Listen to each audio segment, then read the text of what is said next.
大家好，欢迎大家收听阿冷的书房，我是你们的节目主持人阿冷。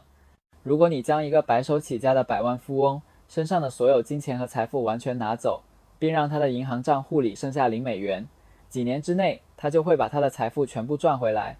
你知道为什么吗？因为富人做事的方式与其他人不同。在这部影片中，我将谈论富人为累积财富而做的8件不同的事情。你将听到的所有资讯都来自一本名为《纳瓦尔宝典》（The Almanac of Naval Ravikant） 的书。如果你不知道，纳瓦尔是一位印度企业家、投资者和百万富翁。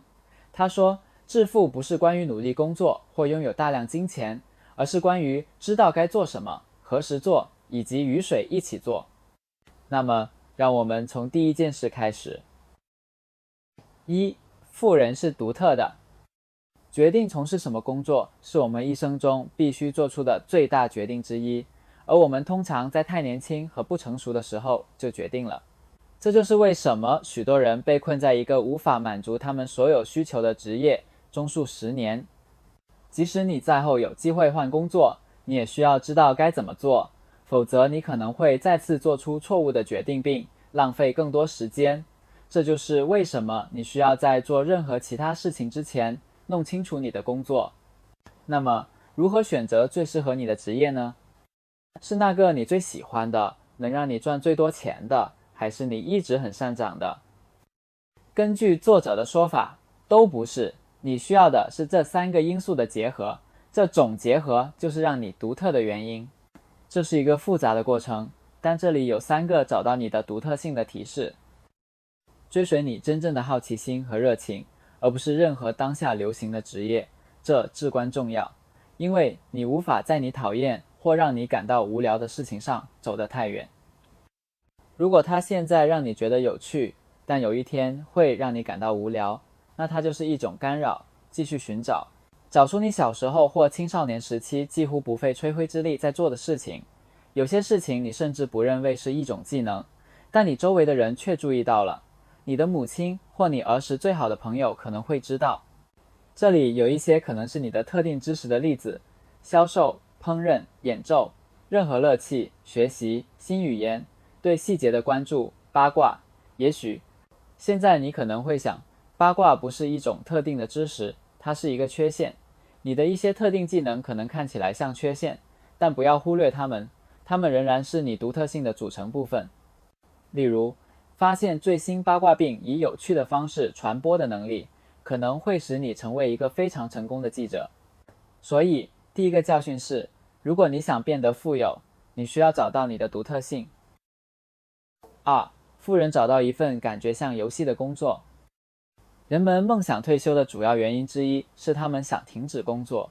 为什么？也许因为他们累了，也许他们不喜欢他们的工作，也许工作已经造成了影响，但我们不想从乐趣中退休。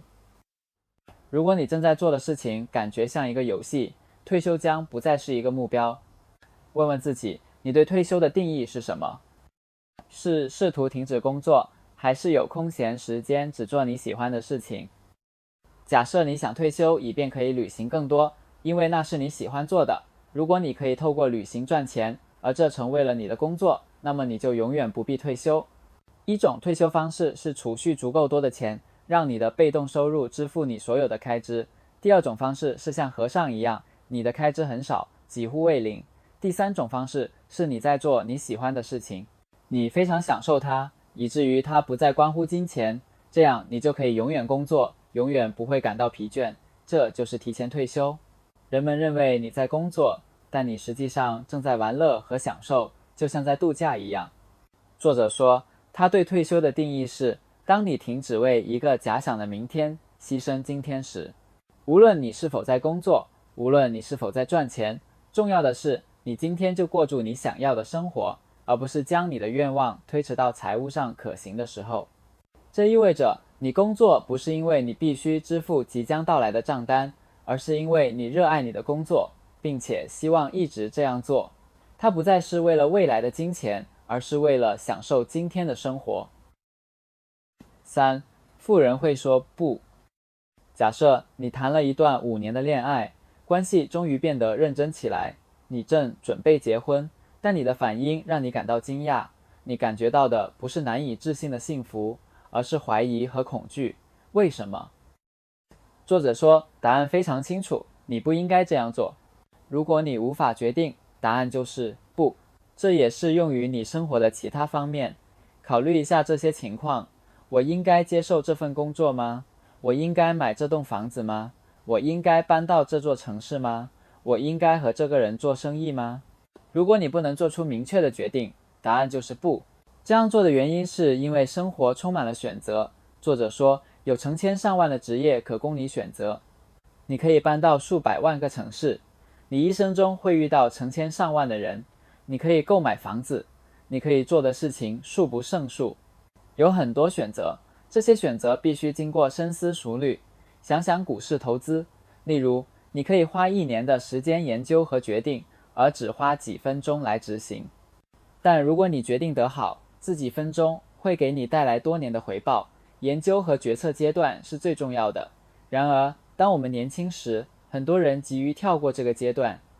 他们与他们的第一个女朋友结婚，选择第一个看起来有趣的职业，在他们一直居住的城市买房。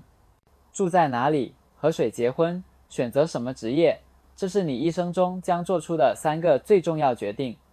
它们将影响，如果不是直接决定你未来的许多方面：你的生活品质，你是否会变得富有，你是否会幸福，花费你需要的所有时间来做决定。在决策过程中，大脑是一台记忆预测机，它会想 X 发生在过去，因此 X 将发生在未来。例如，上次我去纽约，我被抢劫了，经历很糟糕，所以我不想再去纽约了。这是一种糟糕的决策方式，它基于过于具体的环境来欺骗你。你真正想要的是创建良好的心智模型，将它们视为指针或指导短语。当你的决策过程被模糊时，你需要记住的东西。例如，你的心智模型之一可能是：我的目标比其他人对我的看法更重要。现在，当你发现自己在决定是否应该买一套新西装去参加你兄弟的婚礼，或者是否应该省下这笔钱去旅行时，你会确切地知道正确的选择是什么，即使你很想穿得体面。这是一个超级简单的例子，但你也可以将心智模型用于更复杂的决策。想象一位拥有享受独处时兼比与家人在一起更重要心智模型的女性。如果她嫁给一个想成为父亲的男人，她会幸福吗？可能不会。那些更重视独处时间而不是家庭的人，不应该成为父母，因为一旦你有了孩子，你将在多年内拥有很少的独处时间。他不会幸福。如果他们相爱，他也可能不会幸福。这可能是一个非常困难的情况，打破他们的关系。但也许他会避免未来的巨大失望和争吵。现在做出艰难的决定，让你的未来平静。你的职业决定也是如此。也许决定不成为你父亲一直希望你成为的律师是一个艰难的决定，会带来痛苦。也许辞掉大学去开创自己的事业是敢绝对的事情，但很难迈出这一步。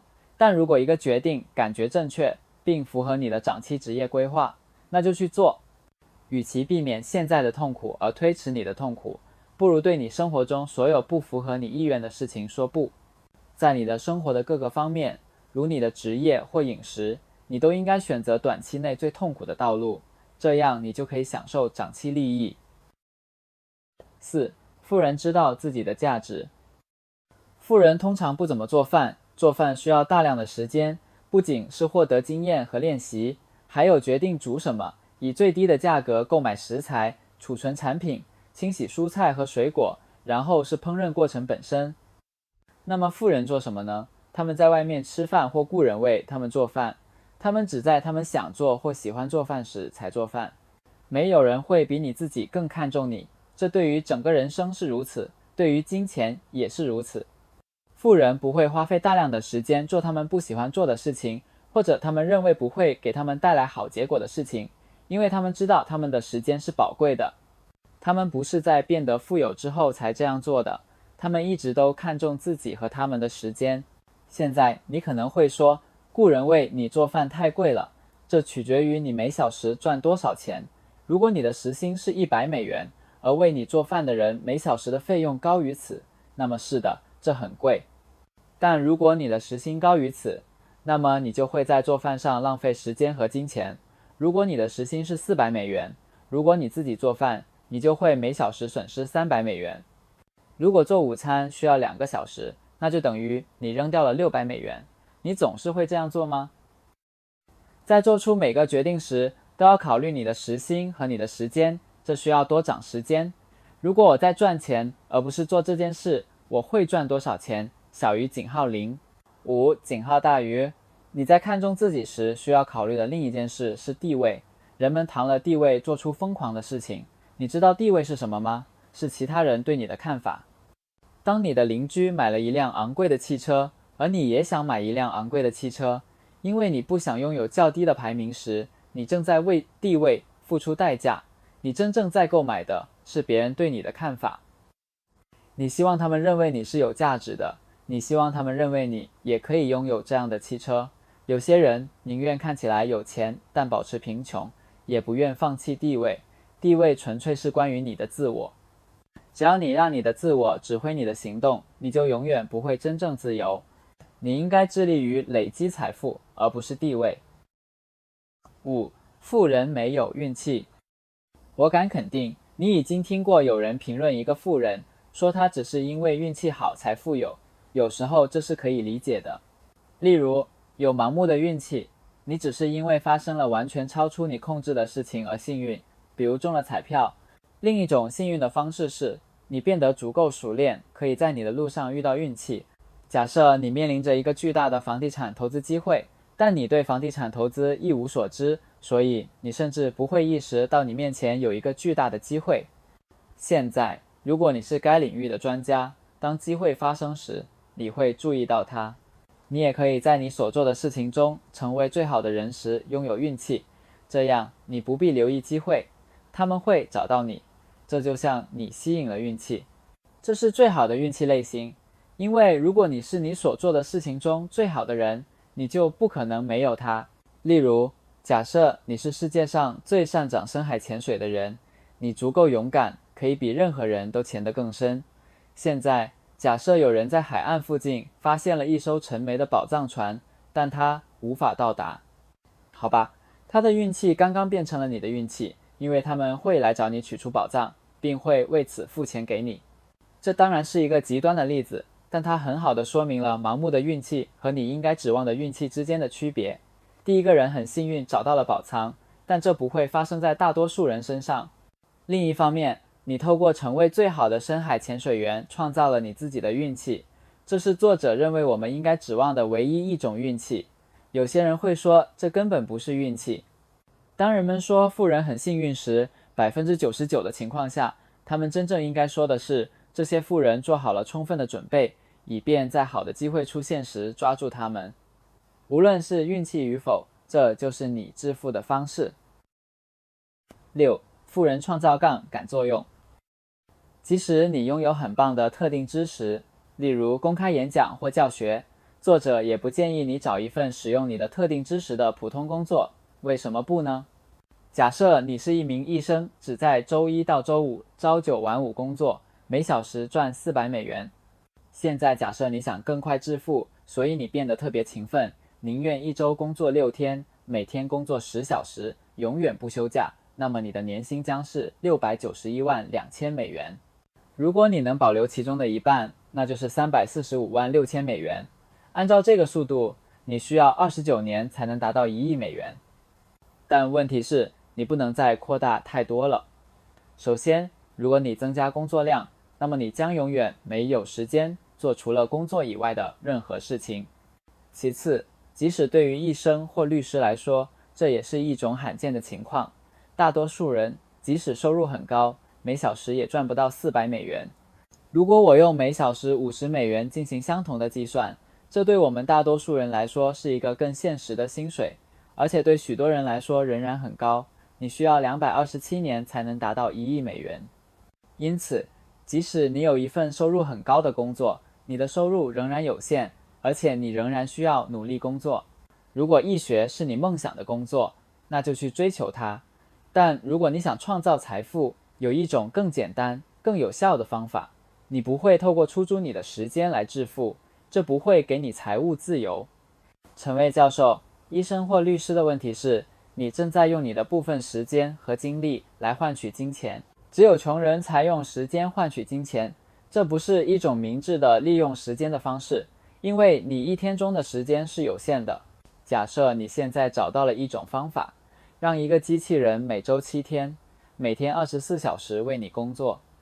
这个机器人很不错，很勤奋，但他赚的钱不如你多，因为人们愿意付给机器人的钱比付给人的钱少。所以，如果你的机器人每小时赚150美元，它需要22年才能达到1亿美元，比你永不休假。一周工作6天，每天10小时，不休息地工作所需的时间更短。现在，你能想象如果你买了第2个机器人会发生什么吗？11年内达到1亿美元，4个机器人将在短短5年内为你带来1亿美元。你也许会想，但我不能买一个机器人为我工作，这不现实。好吧，你可以，机器人就在这里，在你面前，它被称为网络。网络就是你的优势，让我们了解杠杆作用的含义。商业杠杆来自资本、劳动力和边际复制成本为0的产品。劳动力意味着为你工作的人，这是最古老的杠杆形式，它可能会给一些人留下深刻印象，但它混乱且不稳定。资本意味着你已经有钱，因为有人给了你钱，所以你可以用它来赚更多的钱。现在使用网络进行诸如程式码和媒体之类的事情是无需许可的杠杆，这意味着你不需要其他人为你工作或给你钱，你不需要任何人的许可。你可以使用网络的力量来创建软体和媒体工具，让你在你睡觉时也能为你工作。这就是财富的真正定义，在你睡觉时也能赚钱的业务和资产。例如，如果你想销售电子书，你将需要一些成本来制作它，但一旦完成，你可以以几乎零成本的方式随心所欲地销售它。7. 富人有良好的习惯。你是否有过一个没有任何规划的一天？这通常发生在假期或周末，你刚睡醒，不知道该去哪里或做什么。当我有这样的一天时，它们通常是我最不喜欢的日子，因为我最终整天什么也没做。奇怪的是，即使我整天都在滑社群媒体，当一天结束时，我仍然感到疲倦。你需要习惯和一定量的例行公事才能运作。你需要预先设定吃饭、睡觉、锻炼、工作，甚至玩乐的时间表，这让生活更轻松，节省你的时间，并确保你跟上生活中所有必要的事情。就像你不能没有习惯生活一样，你也不能让习惯控制你的生活。你在生活中养成的许多习惯，可能比你想象的更能影响你的财富。你购买的东西以及在哪里购买，你喜欢开车还是搭公车？你愿意住在哪种类型的房子里？你是否重视地位胜过生活品质？你吃的食物等等。与其坚守，这就是我的想法，能够停止做不再适合你的事情是更重要的。审视你的生活，拆解你的习惯，然后说，我在 X 岁时养成了这个习惯，因为 Y 它现在还适合我吗？这里有一个你可能会说的例子，假装我从来没有好过是一种习惯，我可能是在我还是个小孩子时养成的，试图引起父母的注意。它现在让我更快乐吗？它让我更健康吗？它让我实现我的目标吗？抛弃那些不再符合你目标的习惯。你的金钱习惯很有可能陷入自动记忆，你花钱买某些东西，但从不问自己是否真的应该这样做。你每周都在同一家超市购买杂货，但不确定它是否仍然是最好的购买地点。你将你的钱存在储蓄账户中，因为你一直都是这样做的，而不是研究投资。你将努力工作和金钱联系起来，因为你小时候就是这样，等等。8. 富人会读书。虽然你有一些一直伴随着你的技能，但你必须将它们与其他技能结合起来，以便让你的事业运作起来。这些技能会因你心目中的业务类型而异，但有些是每个人都需要的基础知识。当作者谈论基础知识时，它指的是你可以在任何领域使用的基本知识。无论你有什么样的业务，你总是需要基础数学。你总是需要基础经济学知识、基础人类行为知识、基础销售培训原则、基础技术知识等等。这些基础知识远远超出了成为某方面的专家的范畴，能够以基本的英语口语能力进行交流，比能够写诗更重要。知道如何做基础数学，比知道微积分更重要。事情是这样的，大部分这些基础知识都可以在书中找到，这就是为什么作者的主要建议之一是学会热爱阅读。但这不是关于你正在谈论的畅销书，尽管你可以为了乐趣而阅读，你需要阅读解决你问题的书。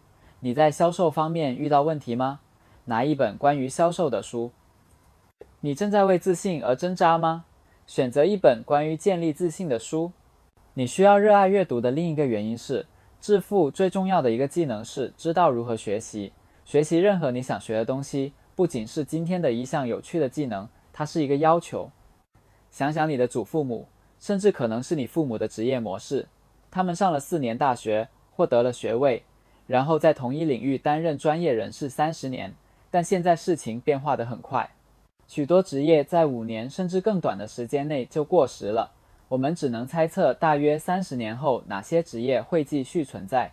这就是为什么学会学习和擅长某事是一项必不可少的技能。9. 额外加分点，富人珍视和平。现在，这是最有趣的事情。